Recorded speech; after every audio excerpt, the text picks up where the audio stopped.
Hello दोस्तों, ये कहानी है कौवे और उल्लू की। तो चलिए कहानी शुरू करते हैं। बहुत समय पहले की बात है कि एक वन में एक विशाल बरगद का पेड़ कौवों की राजधानी था।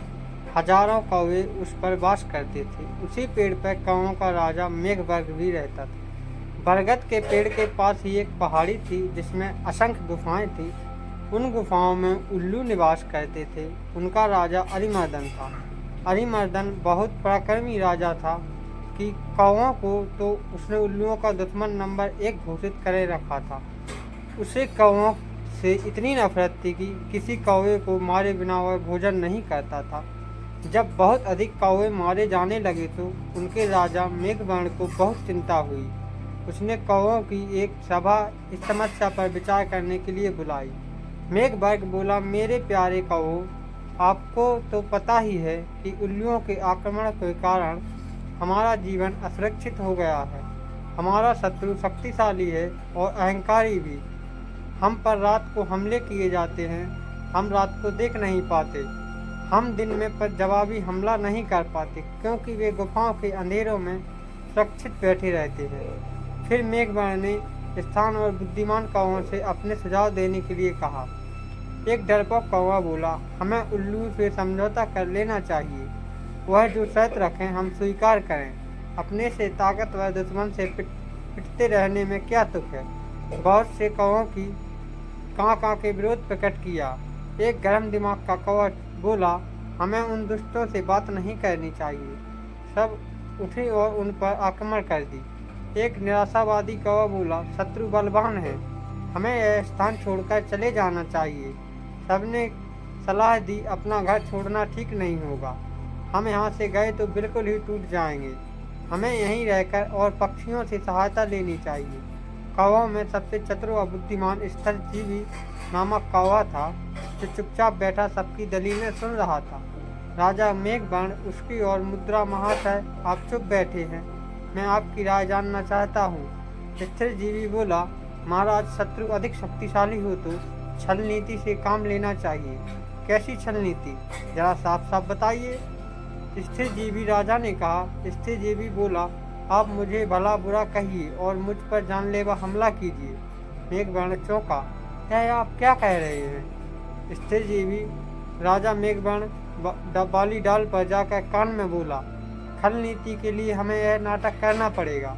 हमारे आसपास के पेड़ों पर उल्लू जासूस हमारी इस सभा की सारी कार्रवाई देख रहे हैं। उन्हें दिखाकर हमें फूट और झगड़े का नाटक करना होगा।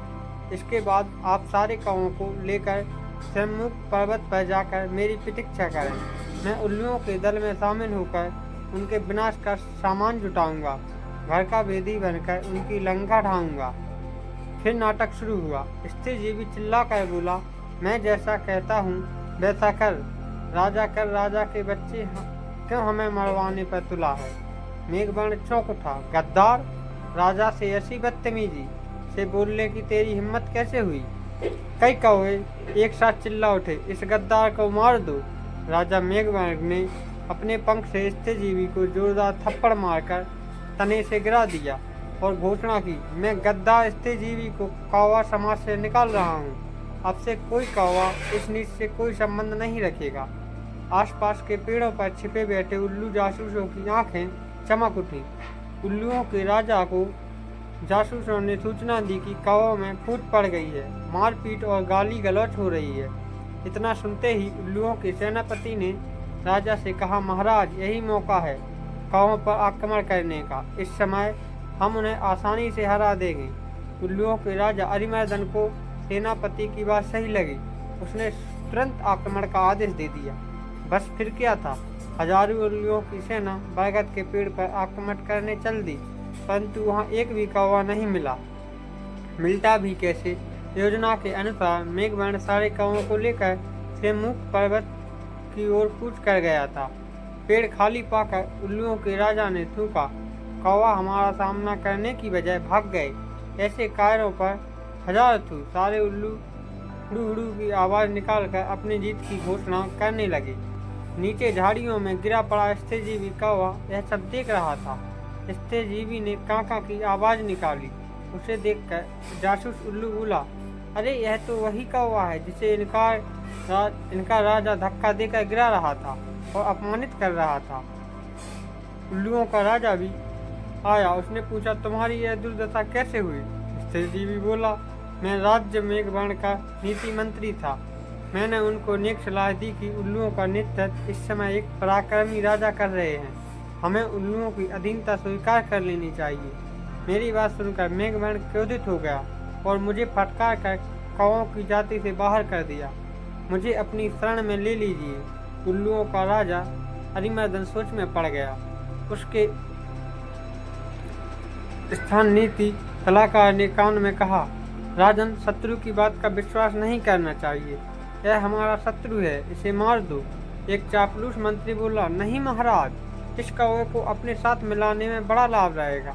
यह कौवों के घर के हमें भेद बताएगा। तो आज की कहानी हमें यहीं ख़त्म होगी। आगे की कहानी अगले पार्ट में। धन्यवाद। और ऐसी कहानियाँ सुनने के लिए मेरे चैनल को लाइक एवं सब्सक्राइब करें। धन्यवाद।